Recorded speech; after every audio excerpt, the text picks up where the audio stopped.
Sir, இந்த நான் தொடக்கத்திலேயே நான் குறிப்பிடுவது போலதான், நீங்க ஓரளவு நல்ல டெக்னாலஜி தெரிஞ்சவர் சார். இதுல எல்லாமே மெட்டீரியல் எவிடன்ஸாக வழங்கப்பட்டிருக்குன்னு சொன்ன பிறகும் எழுப்பி வரக்கூடிய இந்த சந்தேகங்கள், ஐயங்கள் அப்படிங்கிறது அரசியல் ரீதியானதா, அல்லது ஒருவேளை இந்த எவிடன்ஸ் எல்லாம் இவர்களிடம் இருக்கிறது அப்படின்னா இந்த ஆங்கிள் விசாரிங்க அப்படின்ட்டு இவர்கள் முன்கூட்டியே நீதிமன்றத்திற்கு சென்றிருக்க வேண்டுமா? இவங்க முன்னாடியே இப்ப உதாரணத்துக்கு ராஜசேகர் அவர்கள் பேசும்போது டிஃபென்ஸ் லாயர்ஸை பத்தி சொன்னாரு. இப்ப இந்த கேஸ்ல பாத்தீங்கன்னா இந்த நீதி கொடுக்கறதுக்கு முன்னாடி ஞானசேகரனை கன்விக்ட் பண்றாங்க. அந்த கன்விக்ட் பண்ண அன்னைக்கு இந்த 2 டிஃபென்ஸ் லாயரும் பிரஸ் ரிப்போர்ட் கொடுக்குறாங்க. அப்ப அந்த பிரஸ் ரிப்போர்ட் கொடுக்கும்போது அவங்க சொல்றது என்னன்னு, 2வது பர்சனை பத்தி ரிப்போர்ட்டர்ஸ் கேட்கிறாங்க. அப்ப அவங்க சொன்ன வார்த்தைகள் என்னன்னா, இல்ல இவர் ஒருத்தர் தான் குற்றம் சாட்டப்பட்ட நபரா கோர்ட்ல வழக்கு வச்சிருக்காங்க, அதனால இதுதான் விசாரணையில இருக்கு அப்படின்னு சொல்லிட்டு அந்த செகண்ட் பர்சனை பத்தி நாங்க விசாரிச்சோமா இல்ல வேற யாரும் இன்வால்வ்டா இருக்காங்களான்னு நாங்க விசாரணை பண்ணணுங்கிற எந்த ஒரு தகவலையும் அவங்க சொல்லல. அதோட ஒரு டிஃபென்ஸ் லாயரா இருக்கிறவரு இப்ப ராஜசேகர் சொன்ன மாதிரி அந்த அக்யூஸ்டுக்கு டிஃபெண்ட் பண்ணுமே ஒழிய அந்த இடத்துல அவங்க போலீஸை ரொம்பவே அப்ரிஷியேட் பண்ணாங்க. இன்னைக்கு ரொம்ப அருமையா போலீஸ் இந்த கேஸை அருமையா விசாரிச்சு இங்க கொண்டு வந்திருக்காங்கன்ட்டு. ஆஸ் இஃப் டிஃபென்ஸ் லாயர்ஸ் பூராமே பாத்தீங்கன்னா ப்ராசிக்யூஷன் தரப்புல இருந்து பேசுற மாதிரியே பேசிட்டு இருந்தாங்க. அடுத்தது அதுலயே இருக்கக்கூடிய one of the defence lawyer சொல்றாரு, இதுல 2 ஒரு கீ எவிடன்ஸ். அதுல ஒன்னு மொபைல் போன், இன்னொன்னு பாத்தீங்கன்னா அதுல வீடியோ. இது 2ஐயும் அடிப்படையா வச்சுதான் தீர்ப்பு கொடுத்திருக்காங்க அப்படின்றாரு. சொல்லிட்டு அவரே என்ன சொல்றாரு, அந்த வீடியோவை நாங்க கூட பாக்கலங்கிறாரு. இது நல்லா நம்ம ரொம்ப உற்று கவனிக்கணும். இன்னைக்கும் அவங்க பிரஸ் ரிப்போர்ட் நான் இந்த வீடியோ தான் முக்கியமான ஆதாரமா வச்சு தீர்ப்பு கொடுக்குறாங்கன்னு சொல்றாரு. ஆனா அந்த வீடியோவை நாங்களே பாக்கலங்கிறாரு. அப்போ எந்த அளவுக்கு இது முன்னுக்கு பின் முரணா இருக்கு. டிஃபென்ஸ் லாயர் சொல்றாங்களா? ஆமாங்க, டிஃபென்ஸ் லாயர்ஸ் பிரஸ் மீட் அந்த ஞானசேகரன் தான் கன்விக்ட்னு சொல்லி அனௌன்ஸ் பண்ணாங்க இல்லையா ஃபர்ஸ்ட் டேல, அந்த அன்னைக்கு அவங்க கொடுக்கக்கூடிய அந்த வீடியோ எல்லாம் காட்ட மாட்டாங்க சார். வீடியோ எல்லாம் காட்ட மாட்டாங்க, டிஃபென்ஸ் லாயர்னால காட்ட மாட்டாங்க. அது ஜட்ஜ் இல்ல, இதத்தான் நீங்க எவிடன்ஸா வச்சு நீங்க ஜட்ஜ்மென்ட் கொடுக்கறீங்கன்னு சொல்லும்போது எதனுடைய அடிப்படையில் இப்ப இது ஒரு சாட்சியம். சாட்சியத்தை நீங்க டிஃபென்ஸ்க்கு சொல்லாம எப்படி நீங்க தீர்ப்பு எழுத முடியும்? இல்ல சார், இந்த கேஸ்ல கொடுக்க மாட்டாங்க. அது எப்படின்னு கேக்குறேன். இப்ப நீங்க இப்ப இதனுடைய அடிப்படையில இவர் குற்றவாளி நீங்க நிர்ணயம் பண்றேன்றீங்க. அப்ப டிஃபென்ஸ் லாயருக்கு எந்த அடிப்படையில இது நீங்க நிர்ணயம் பண்றீங்கிற அந்த சாட்சியத்தை காமிக்கணுமா வேண்டாமா? சார் இல்ல சார், வீடியோ எல்லாம் டெக்னிக்கலா அது மெட்டீரியல் எவிடன்ஸா கொடுத்துருவாங்க. சயின்டிபிக் ப்ரூஃபை சப்மிட் பண்ணிடுவாங்க, அவ்வளவுதான். அது ஜட்ஜஸ் மட்டும் தான் பார்ப்பாங்க.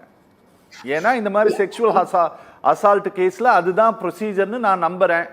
நீங்க கேட்கிற கேள்விக்கு பதில் இருக்கான்னு நான் ராஜசேகர் சார்ட்ட பேசிட்டு சொல்றேன். அது நீங்க அவர்கிட்ட கிளாரிபிகேஷன் கேளுங்க. ஏன்னா நமக்கு அந்த ஒரு டவுட் வருது. ஓகே. அடுத்தது இப்ப ராஜசேகர் சொன்னாரு IO is the supreme authority, commissioner கூட கிடையாதுன்னாரு. ஆனா இனிஷியலா பாத்தீங்கன்னா கமிஷனர் அவர்கள் இந்த கேஸ்ல இவர் அரெஸ்ட் பண்ணும் போதே என்ன சொல்றாங்கன்னா இவர் தான் ஒன்லி அக்யூஸ்டுங்கிறார். கமிஷனர் சொல்றாரு பிரஸ் மீட்ல. அப்ப கூட ஹைகோர்ட் அதை கண்டம் பண்ணுது. கமிஷனர் அவர்கள் பிரஸ் மீட் கொடுக்கறதுக்கு கவர்மெண்ட்ட பர்மிஷன் வாங்கி இருக்காரா, எந்த அடிப்படையில அவர் பிரஸ் மீட் கொடுக்கறாரு? அப்பயே அவங்க என்ன சொல்றாங்கன்னாக்கா இந்த மாதிரி கமிஷனருடைய இந்த மாதிரி பேசும்போது அது இன்வெஸ்டிகேஷன் ஆபீசருக்கு ஒரு பிரஷரை மவுண்ட் பண்ணாதாங்கிற கேள்வியை அப்பயே வச்சிருந்தாங்க. அடுத்தது இன்னைக்கு இவர் சொல்லக்கூடியது இந்த கால் சிடிஆருங்கிறது அவரு டெக்னிக்கலான எவிடன்ஸா இருந்தா கூட அது என்ன ஆகுது, அவரே அந்த சிடிஆர்ல 8:52 23ஆம் தேதி 8:52 வரைக்கும் பிளைட் மோட்ல இருந்தது கரெக்ட். ஆனா 8:55 இவர் பிளைட் மோட எடுத்ததுக்கு அப்புறம் ஃபர்ஸ்ட் கால் ஞானசேகரனுடைய காலுக்கு யாருக்கு போகுதுன்னா ஒரு எஸ்ஹெச்ஓக்கு போகுது, ஸ்டேஷன் ஹவுசிங் ஆபீசருக்கு போகுது. அதாவது ஒரு போலீஸ் ஸ்டேஷனுடைய அதிகாரியா இருக்கக்கூடிய ஒரு இன்ஸ்பெக்டருக்கு போகுது.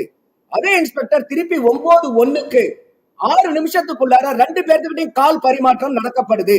என்னைக்கு 23ஆம் தேதி. அப்ப யாருக்கு இவர் அந்த பிளைட் மோட்ல இருந்து எடுத்த உடனே இவர் எந்த போலீஸ்க்கு ரிப்போர்ட் பண்றாரு, அந்த போலீஸ் திருப்பி இவர்கிட்ட பேச வேண்டிய கட்டாயம் என்ன? Point number 1. செகண்ட் பாத்தீங்கன்னா 24ஆம் தேதியே ஞானசேகரனை அவங்க அரெஸ்ட் பண்ணி கூட்டிட்டு போய் விசாரிக்கிறாங்க. ஆனா அந்த அன்னைக்கே பாத்தீங்கன்னா அவரை ரிலீஸ் பண்றாங்க. ஆனா அந்த 24ஆம் தேதி காலையில 7:27 இருந்து சாயந்தரம் 4:01 வரைக்கும் 6 தடவை இவங்க சொல்லக்கூடிய அந்த கோட்டூர் சண்முகம், அந்த வட்ட செயலாளர், திமுகவுடைய வட்ட செயலாளர் இருக்கக்கூடிய கோட்டூர் சண்முகத்துக்கும் இந்த ஞானசேகரனுக்கு நடுவுல 6 தடவை வந்து தொலைபேசி அழைப்புகள் பேசப்பட்டிருக்கு. அதோட மட்டும் இல்லாம இவர் 8:30 மணிக்கு ரிலீஸ் ஆகிறதுக்கு முன்னாடி 8:30க்கும் 8:32க்கும் இந்த 2 டைம்ல இந்த கோட்டூர் சண்முகமும் மாசு அவர்களும் பேசிக்கொண்டார்கள் போன்லங்கிறது கோட்டூர் சண்முகத்தினுடைய சிடிஆர்ல வந்து அவங்க எடுக்கிறாங்க. அடுத்தது 8:34 இப்ப இன்னைக்கு அண்ணாமலை இன்னைக்கு கொடுத்த பிரஸ் மீட்ல அந்த சிடிஆர் இதை வந்து தகவலை சொல்றாரு இதெல்லாம். அடுத்தது இந்த 8:34 24ஆம் தேதி நைட் 8:34க்கு அதாவது வந்து ஞானசேகரன் வந்து ஸ்டேஷன்ல இருந்து வெளியே வந்ததுக்கு அப்புறம் கோட்டூர் சண்முகத்தோட பேசுறாரு. அதுக்கப்புறம் 8:59க்கு இந்த கோட்டூர் சண்முகம் இன்னொரு காவல் அதிகாரி கிட்ட பேசுறாரு. அதே மாதிரி 9:07க்கு 8 நிமிஷத்துல 2 தடவை அந்த காவல் அதிகாரிக்கு கோட்டூர் சண்முகம் தொலைபேசியில பேசுறாரு. அப்ப 24ஆம் தேதி இத்தனை தொலைபேசி உரையாடல்கள் நடந்திருக்கு. இப்ப நார்மலாவே நம்ம வந்து இப்ப இவரு ராஜசேகர் மாதிரி நம்ம கோர்ட்ல போய் ப்ரொசீடிங்ஸ் எல்லாம் பார்த்தது இல்லைன்னாலும் நம்ம இன்னைக்கு நமக்கு நிறைய பாடங்கள் கத்துக் கொடுக்கறது வந்து சினிமா பார்த்துதான் நம்ம நிறைய கத்துப்போம். இப்ப சினிமாலயே கூட ஒரு போலீஸர் வந்து ஒரு குற்றம் சாட்டப்பட்ட நபர் இருக்கும்போது அவர் குற்றம் சாட்டப்பட்டவர் வந்து அதுக்கு முந்தின நாள் எங்க போனாரு, அந்த அன்னைக்கு இருந்தாரு, அடுத்தது யாருக்கிட்ட பேசுறாரு, குற்றம் நடக்கிறதுக்கு முன்னாடி யாருக்கிட்ட பேசினாரு, நடந்ததுக்கு அப்புறம் யார்கிட்ட எல்லாம் தொடர்புல இருந்தாருங்கிறத அதையெல்லாம் அவங்க வந்து கண்காணிப்பு வளையத்துக்குள்ளார கொண்டு வருவாங்க. ஏன்னா இவர் வந்து ஒரு பிரைம் அக்யூஸ்டா இருக்கும்போது அவரு கூட யார் யாரு கூட தொடர்புல இருந்தாரு, அவரு கூட யார் யாரெல்லாம் தொடர்புல இருந்தாங்க அப்படிங்கிற ஒரு கேள்வி எழக்கூடியது ஒரு அடிப்படையான சந்தேகம் இல்லையா? அப்ப இந்த 24ஆம் தேதி நீங்க இன்வெஸ்டிகேஷனுக்கு கூட்டிட்டு போறீங்க, அதுக்கப்புறம் நீங்க வெளியே விட வேண்டிய கட்டாயம் என்ன? அப்ப அந்த வெளியே விடும் போது இவர் மேல ஒன் ஆஃப் இந்த 11 செக்ஷன்ஸ்ல வந்து பாத்தீங்கன்னா கன்சீலிங் எவிடன்சஸ்ங்கிறது ஒரு செக்ஷனா போட்டிருக்கீங்க. அப்ப எந்த மாதிரி இவரை 24ஆம் தேதி வெளியே விட வேண்டிய கட்டாயம் என்ன? ஏன்னா இவரை நீங்க சந்தேகத்தின் பேர்ல நீங்க கூட்டிட்டு போறீங்க, விசாரிக்கிறீங்க, அரெஸ்ட் பண்றீங்க, ஏன் அவரை வெளியே விடுறீங்க? அப்ப அந்த ஒரு நாளைக்கு மட்டும் இத்தனை தொடர்பு நடக்குது. இது ஒண்ணு. அடுத்தது இந்த அண்ணா யூனிவர்சிட்டிலேயே வந்து பாத்தீங்கன்னா நடராஜன்கிற ஒருத்தரை வந்து கொண்டு வராங்க பிக்சருக்குள்ளார். அந்த நடராஜன் யாருன்னா இந்த அண்ணா யூனிவர்சிட்டியினுடைய கேட்டுக்கு வந்தான கண்ட்ரோலும் ஆக்சஸும் இருக்கக்கூடிய ஒரு நபர். அவரு வந்து இந்த கோட்டூர் சண்முகத்துக்கூட 23, 24, 25, 26ஆம் தேதி டிசம்பர் மாசத்துல 13 தடவை தொலைபேசியில பேசியிருக்காங்க. அந்த குற்றம் செய்ய தேதி அடுத்தது 24ஆம் தேதி, 25ஆம் தேதி அரெஸ்ட் பண்ணது அதுக்கு அடுத்த நாள் 13 தடவை வந்து இந்த கோட்டூர் சண்முகத்துக்கும் இந்த நடராஜுக்கும் நடுவுல வந்து தொலைபேசி உரையாடல்கள் நடந்திருக்கு. அப்போ இதெல்லாம் தான் சர்க்கம்ஸ்டன்ஷியல் எவிடன்சஸ், நமக்கு சந்தேகத்தை கிளப்பக்கூடியது. அப்ப இந்த குற்றம் சாட்டப்பட்ட நபரை சுத்தி இவ்வளவு அதிகார வர்க்கத்துல இருக்கக்கூடியவங்க, ஆளுங்கட்சியில இருக்கக்கூடியவங்க, காவல்துறையில இருக்கக்கூடிய நபர்கள் வந்து இந்த இடத்துல இந்த பேசியிருக்கும் போது அவங்க எழுப்பக்கூடிய கேள்வி என்னன்னா, இந்த நபர்களை எல்லாம் நீங்க விசாரிச்சீங்களா? இப்ப ராஜசேகர் சொல்ற மாதிரி investigation is the officer is the supreme. But என்ன ஒண்ணுன்னா இந்த டிஃபென்ஸ் லாயர் சொல்லும் போது என்ன சொல்றாங்க, இல்ல ஞானசேகர் மட்டும் தான் ஒன்லி அக்யூஸ்ட், பிரைம் அக்யூஸ்ட்னு சொல்லிட்டு கோர்ட்ல வந்து அவரு மேலதான் கேஸ் ஃபைல் பண்ணிருக்கு. வேற எந்த ஒரு நபரும், ஏன்னா இந்த டிஃபென்ஸ் லாயர் கொடுத்த பிரஸ் மீட்ல இருந்து நம்ம புரிஞ்சுக்கிறது என்னன்னா, அந்த ஞானசேகரனை தாண்டி வேற யாரு பக்கமுமே அந்த வந்து விசாரணை வந்து நீதிமன்றத்துல நடக்கவில்லைங்கிறதுதான் அவங்களுடைய பிரஸ் மீட்ல இருந்து தெரியுது. அதனாலதான் அண்ணாமலை அவர்கள் வந்து இந்த மாதிரி ஒரு சந்தேகத்தை எழுப்புறாரு. இவர் ஒரு கட்சியை சார்ந்த ஒரு ஆளு அப்படிங்கறத பத்தி நம்ம பார்க்க வேண்டியதில்லை. அது சாதாரண XYZ இந்த சந்தேகத்தை எழுப்பி இருந்தா கூட ஒரு நியாயமான தீர்ப்பு எந்த ஒரு வழக்கையும், அதாவது தீர்ப்புகள் திருத்தப்படலாம்னே இருக்கு. எந்த ஒரு இன்வெஸ்டிகேஷன் இருந்தாலும் அவர் வந்து சந்தேகத்துக்கு அப்பாற்பட்டவர் இல்ல. இன்வெஸ்டிகேஷன்ல ஏதாவது வந்து கேப் இருக்குதாங்கிறதா இன்னைக்கு அண்ணாமலை எழுப்பி இருக்கக்கூடிய கேள்வியா நான் பாக்குறேன். Okay sir, okay. Nandakumar sir வணக்கம். நந்தகுமார் சார், திரு முரளி சொன்ன பதில்கள், விளக்கங்கள், எழுப்பப்பட்ட கேள்விகளுக்கு உரியதாக இருந்ததா சார்? இப்ப அவரு போது சொன்னாரு, புகார் அடுத்த நிமிஷமே நாங்க வந்து கேஸ் ஃபைல் பண்ணி பயங்கரமா ப்ரொசீடிங்ஸ் எல்லாம் ஸ்டார்ட் பண்ணணும்னு சொன்னாரு. ஆனா இதுல இன்னொரு கவனிக்க வேண்டியது என்னன்னா, 24ஆம் தேதி 2 போலீஸ் ஆபீசர் அண்ணா யூனிவர்சிட்டி போய் அந்த பொண்ணு கிட்ட பேசுறாங்க. ஒருத்தர் வந்து மத்தியில போனதாகவும் இன்னொருத்தர் வந்து யூனிஃபார்ம்லயே போயிருக்காங்க. அந்த யூனிஃபார்ம்ல போன ஆபீசர் வந்து அந்த பொண்ணுக்கு அட்வைஸ் பண்ணிருக்காங்க, ஏமா இந்த மாதிரி எஃப்ஐஆர் எல்லாம் நீங்க ஃபைல் பண்ணாதீங்க, உங்களுடைய ஃபியூச்சருக்கு வந்து அது பாதிக்கப்படும் சொல்லிட்டு ஒரு வழக்கு தொடுக்கணும், ஒரு குற்றம் நடந்திருக்கு, ஒரு பாலியல் வன்கொடுமை தன் மேல நடந்திருக்குதுங்கிறத ஒரு தைரியமா போய் அதை போலீஸ் ஸ்டேஷன்ல சொல்லும் போது அங்க இருந்து வந்து பாத்தீங்கன்னா அவங்களுக்கு வந்து உங்களுடைய ஃபியூச்சர் பாதிக்குமேன்னு சொல்லிட்டு ஒரு அக்கறையின் அடிப்படையில வந்து காவல்துறை அதிகாரிகள் போய் அண்ணா யூனிவர்சிட்டி கேம்பஸ்ல போய் பேசினதை வந்து நம்ம பார்க்க முடியுது. அப்ப அதுக்கு என்ன காரணம்? அடுத்தது அவரு சொன்னாரு, முரளி அதே சொல்றாரு, குற்றம் சாட்டப்பட்டவரும் பெண்ணு, போலீஸ் விசாரிச்சவங்களும் பெண்ணு, பப்ளிக் ப்ராசிக்யூட்டரும் பெண்ணு, ஜட்ஜும் பெண்ணு. அப்ப என்ன, ஒரு பெண்ணுடைய வழக்கை வந்து ஆண் விசாரிச்சா தீர்ப்பு சரியா வராதா? இல்ல ஆணுடைய வழக்கை வந்து பெண் விசாரிச்சா தீர்ப்பு சரியா வராதா? என்ன சொல்ல வராங்க இந்த இடத்துல? அப்ப பெண்ணுடைய வழக்க பெண்ணு விசாரிச்சா அதுல எந்த தவறுமே வந்துடாதா? அப்ப இதெல்லாம் வந்து ஒரு ஏற்புடைய வாதமா இல்ல. அடுத்தது வந்து இன்னைக்கு ராஜசேகர் பேசும்போது ப்ரொஃபஷனல் எத்திக்ஸ பத்தி பேசுறாரு. இப்ப அண்ணாமலை வந்து என்கிட்ட சிடிஆர் இருக்குன்னு சொல்லிட்டு இன்னைக்கு வீடியோலயா சொன்னாரு, இல்ல முன்னாடியே சொன்னாருங்களா? முன்னாடியே சொல்றாரு, சிடிஆர் நான் பப்ளிஷ் பண்ணுவேன்னு சொன்னாரா இல்லையா? அப்ப சொல்லி இருக்கும் போது இது இன்வெஸ்டிகேஷன் ஆபீசருக்கு இந்த எஸ்ஐடிக்கு தெரியாதா? அப்ப எஸ்ஐடியே வந்து அண்ணாமலையை வந்து வர வச்சிருக்கலாமே, அண்ணாமலையே போய் கொடுக்கணுங்கிற கட்டாயம் என்ன இருக்கு? அப்ப இந்த மாதிரி மீடியால உங்களுக்கும் எனக்கும் தெரிஞ்ச விஷயம் எஸ்ஐடிக்கு தெரிஞ்சிருக்காதா? அப்ப அண்ணாமலையவே கூட்டம் அவங்க விசாரிச்சிருக்கலாமா? என்னங்க நீங்க சிடிஆர் வச்சிருக்கீங்க? அதாவது இப்ப என்னன்னா, இப்ப சிடிஆர் எடுக்கிறது வந்து ஒரு இல்லீகல்னா, இப்ப நமக்கு பிரச்சனை என்னன்னா, இந்த இந்த குற்றவாளிகள் எல்லாம் சரிபர கரெக்டா விசாரிக்கப்பட்டிருக்கிறார்களா, இல்ல சிடிஆர் எடுத்தது தப்பா? இது ரெண்டுல எது பெரிய குற்றம்ங்கிறதா நம்ம பார்க்கணும். இப்ப சிடிஆர் வந்து அவர் எடுத்தது குற்றமா, அண்ணாமலை மேல அவர்கள் மேல நீங்க தனியா வழக்கு போட்டு விசாரிங்க, அதுக்கு உண்டான தண்டனை என்னவோ அதை கொடுங்க.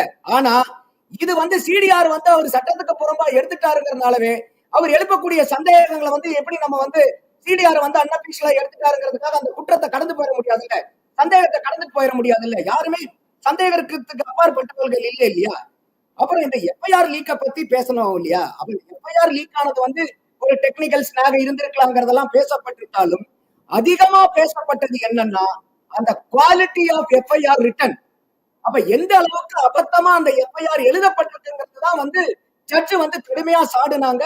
அந்த மாதிரி எஃப்ஐஆர் அவ்வளவு அசிங்கமா விக்டிம வந்து நீங்க ஷேம் பண்ற மாதிரி இருந்து அவங்கள வந்து ரொம்ப கார்னர் பண்ற மாதிரி இருந்தனால 25 லட்சம் ரூபாய் தண்டனை விதிக்கிறாங்க. அப்ப 25 லட்சம் ரூபாய். அப்ப இதெல்லாம் வந்து எந்த இடத்துல வந்து நம்ம எடுத்துக்கிறது? அடுத்தது நம்பர் ஆஃப் எவிடன்சஸ் பத்தி பேசுறாங்க கிராஸ் எக்ஸாமினேஷன் பண்றதுல. More then the quantity of evidences, quality of evidence is very important.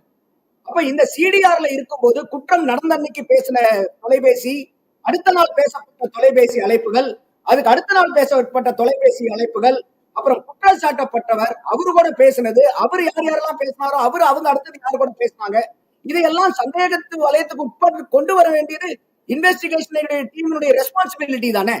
அப்ப ஒரு இன்வெஸ்டிகேஷன் ஆபீசர் ஒரு எஸ்ஐடி டீம் இருக்குன்னாவே இப்ப ஒவ்வொரு வழக்குகளும் ஒரு செஷன்ஸ் கோர்ட்ல இருக்குது, அதுக்கு மேல வந்து பாத்தீங்கன்னாக்கா உங்களுக்கு ஹைகோர்ட்டுக்கு போகுது, அதுக்கு மேல சுப்ரீம் கோர்ட்டுக்கு போகுதுங்க. எல்லாமே அந்த இன்வெஸ்டிகேஷன்லயோ அந்த ப்ராசிக்யூஷன்லயோ அந்த எதுலயுமே ஒரு திருப்தி இல்ல, அதுல குறைபாடுகள் இருக்குதுங்கிறதுனாலதான் அப்பீலே போறாங்க. அப்போ உடனே இன்னைக்கு ஒரு ஜட்ஜ்மெண்ட் வந்துட்டனால இந்த இன்வெஸ்டிகேஷனை வந்து யாருமே கேள்வி கேட்க கூடாது, யாருமே வந்து அதை குறை சொல்லக்கூடாதுங்கிறது எப்படி அதை எடுத்துக்கிறதுன்னு எனக்கு சார் இல்ல ஜுடிஷியலுடைய ப்ரொசீஜர்ல என்னன்னா சார், தண்டனை வழங்கக்கூடிய அதிகாரம் கீழமை நீதிமன்றங்களுக்கு தான் இருக்குது, விசாரணை நீதிமன்றங்களுக்கு தான் இருக்குது. உயர் நீதிமன்றத்திற்கு தண்டனையை வந்து உறுதிப்படுத்தவோ அல்லது ரத்து பண்ணவோ தான் அதிகாரம். உச்ச நீதிமன்றத்துக்கும் அதுதான். நீங்க ப்ராசிக்யூஷன் கோர்ட்ல வந்து விசாரணை நீதிமன்றத்துல தான் நீங்க எதுவா இருந்தாலும் கொடுக்கணும். நீங்க இப்போ அமைச்சர்கள் தொடர்பான சொத்து குவிப்பு விவகாரத்தை கூட மீண்டும் கீழமை நீதிமன்றத்துக்கு தான் ஹைகோர்ட் அனுப்புது. ஹைகோர்ட்டே ஒண்ணு தண்டனை உறுதிப்படுத்துறதெல்லாம் கிடையாது. அதனால எங்க கொடுக்கணுமோ அங்கதானே கொடுத்துருக்கணும். கரெக்ட் அரவிந்த். இப்ப உதாரணத்துக்கு ஜெயலலிதா, முன்னாள் முதல்வர் மறைந்த ஜெயலலிதா அவர்களுடைய வழக்கை எடுத்துக்கங்க சார். அதுல உறுதிதான் படுத்துறாங்க சார். இல்ல அதுல உறுதிதான் படுத்துறாங்க. அதைத்தான் சொல்ல வரேன். அப்போ இப்ப கீழே வந்து குந்தா வந்து குற்றவாளிங்கிறாரு, சுப்ரீம் கோர்ட்டும் குற்றவாளிங்குது, நடுவுல வந்து ஹைகோர்ட் வந்து ஸ்பெஷல் கோர்ட் சார். நீங்க அதுக்கும் இந்த நான் சொல்றது இல்ல, அதாவது சுப்ரீம் கோர்ட்ல கொடுத்த இருக்கக்கூடிய ஜட்ஜ்மெண்டே மாறுதா இல்லையா சார்? இங்க பாருங்க, நீங்க அதாவது சார் தண்டனைகள் வந்து கொடுக்கறதா, கொடுத்தது சரியா தப்பான்னு வேணா விசாரிப்பாங்க அவங்க. நீங்க தண்டனை கொடுக்கிற அதிகாரம் லோயர் கோர்ட்டுக்கு தானே இருக்குது. இல்ல நீங்க ஒரு லோயர் கோர்ட்ல ஒரு தண்டனை கொடுக்கறீங்கன்னா அந்த தண்டனை வந்து சரியா நியாயமா கிடைக்கலன்னு தானே அப்பீலே போறோம். அப்பீலே எதுக்காக போறோம்? ஒண்ணு எனக்கு கிடைச்ச தண்டனை சரியில்லை, இல்ல எனக்கு தகுந்த தண்டனை எதிராளிக்கு கொடுக்கலங்கிறதுனால தான் அப்பீலே போறோம். சரி, இப்ப இதுல அப்பீல் யார் போகணும்னு சொல்றீங்க? இல்ல நாம சொல்றது இப்போ இந்த வழக்குல அப்பீல் வந்து யார் போகணும்? தண்டனை 30 வருட சிறை தண்டனை வாங்கி கொடுத்துட்டாங்க. இதுல சில சொல்லுங்களேன், யார் போகணும்? எல்லாம் பாராட்டப்பட வேண்டியது. இவ்வளவு துரிதமா இப்ப எனக்கு சில பேர் சொல்லுவாங்க, ஏன் இவ்வளவு சீக்கிரமா முடிச்சீங்கன்னு. இப்ப 2 வருஷம் இழுத்தடிச்சு பண்ணா அது நியாயமான தீர்ப்பு வரும், 5 மாசத்துல முடிச்சா நியாயமான தீர்ப்பு வராதுங்கிறதெல்லாம் எனக்கு நம்பிக்கை இல்லை. நீங்க எல்லா வழக்கையுமே துரிதமா நடத்தி முடிவு காணணுங்கிறதா என்னுடைய எண்ணமும் கூட. ஆனா எந்த இடத்துலயாவது இன்னைக்கு இப்போ ஒரு எதிர்கட்சியில இருந்து ஒரு அண்ணாமலை அவர்கள் ஒரு குற்றச்சாட்டை எழுப்புறாரு அப்படிங்கும்போது அந்த குற்றச்சாட்டு இன்னைக்கு பப்ளிக்ல இப்ப நம்மள மாதிரி ஆட்கள் பார்க்கும்போது கூட ஆமா இல்ல இந்த மாதிரி அவரு பிளைட் போர்ட்ல இருந்து வந்த அடுத்த 3வது நிமிஷமே அவர் ஒரு போலீஸ் அதிகாரியை ஏன் பேசுறாரு, அப்ப அந்த போலீஸ் அதிகாரி திருப்பி இங்க ஏன் பேசுறாரு, அப்ப இந்த மாதிரி பல கனெக்டிங் த டாட்ஸ் இங்க இருக்கும்போது இப்ப அவர் கேட்கக்கூடிய நமக்கே என்ன கேள்வி இருக்கு, இந்த கோட்டூர் சண்முகமோ குற்றம் சாட்டப்பட்ட, அதாவது யாரெல்லாம் இவர் கூட பேசின போலீஸ் அதிகாரிகளோ இல்ல அவர் குற்றம் சாட்டப்பட்ட ஒரு அமைச்சரோ அவங்க எல்லாமே இன்வெஸ்டிகேஷன் எஸ்ஐடி டீம் இல்ல இவங்களெல்லாம் நாங்க விசாரிச்சிருக்கோம் ஏற்கனவே அப்படின்னா எல்லாத்துக்கும் அந்த சந்தேகம் தீர போகுது. இல்ல சார், ஆனா இங்க யாரையுமே விசாரிக்க கூடாதுங்கிறது நம்மளால ஏத்துக்க முடியும் சார். இல்ல, நீங்க ஒரு அடிப்படையை புரிஞ்சுக்கணும் சார். ஒரு புலனாய்வில் ஒரு புலனாய்வு நடந்துட்டு இருக்கும் போது யாரையெல்லாம் விசாரிச்சேன்னு சொல்லி ஒரு அரசியல் கட்சி தலைவர் கேட்கிறாருங்கிறதுக்காக சொல்ல முடியாது. அதெல்லாம் சொல்லணும்னு சட்டத்துல எங்கேயும் இடமும் கிடையாது. நீங்க கோர்ட்ல தான் சொல்லுவாங்க. அது ஒரு பாலியல் பலாத்கார வழக்குல இதை விசாரிச்சீங்களா விசாரிக்கலையா அப்படிங்கறதெல்லாம் கேட்கறதுக்கு தான் சார் கோர்ட் இருக்குது. அதெல்லாம் இங்க வெளியில இன்னைக்கு நம்ம உட்காந்து டிவியில உட்காந்து பேசுறதுனாலலாம் இதெல்லாம் ஒரு பெரிய ஒரு அழுத்தத்தெல்லாம் நீதிமன்றத்துக்கு கொடுத்துட முடியாது. கோர்ட் தான் சொல்லணும், கோர்ட் தான் கேட்கணும். இவர்கிட்ட எதுக்கு சொல்லணும்? கேள்வி எங்கிருந்து வருதுன்னா, அந்த டிஃபென்ஸ் லாயர்ஸ் கொடுத்திருக்கிற பிரஸ் மீட்ல இந்த ஞானசேகரனை தவிர வேற யார பத்தி அந்த கோர்ட்ல விசாரிக்கப்படலங்கிறாரு.